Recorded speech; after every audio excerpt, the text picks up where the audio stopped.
प्रामाणिक काम केल्याने बढती मिळेल, कला क्रीडा साहित्यात प्रगती करू शकाल, प्रसिद्धी मिळेल, संशोधनात यश मिळेल, कोर्ट केस लवकर संपवलेली बरी, घरातील व्यक्तींचे मत ऐका, नंतर निर्णय घ्या.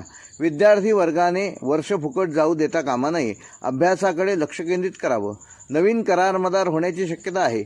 सध्याच्या कालावधीमध्ये जुनी नाती नव्याने प्रस्थापित होऊ शकतात, जुने मित्रमंडळी भेटू शकतात, जुन्या स्मृतींना उजाळा मिळेल. जुने वाहन बदलण्याची इच्छा बरेच दिवस मनात घोळत होती, ती ह्या दिवसात पूर्ण होईल. नवीन वाहन खरेदी कराल. कुटुंबात आपल्या वडिलांकडून अथवा ज्येष्ठांकडून एखादे महत्त्वाचे कार्य पूर्ण करण्यासाठी मदत मिळू शकते. व्यवसाय धंद्यातील परिस्थिती बदलेल. काही नवीन करारमदार होण्याची शक्यता आहे. नवीन नियोजन करू शकाल. नोकरी व्यवसाय धंद्यात वर्तमानात येणार असलेली आव्हाने स्वीकारून आपण त्यावर मात कराल. आत्मविश्वास वाढणार आहे. कर्क राशीसाठी शुभ दिनांक आहेत दिनांक 28 एप्रिल व 1 मे. सिंह रास.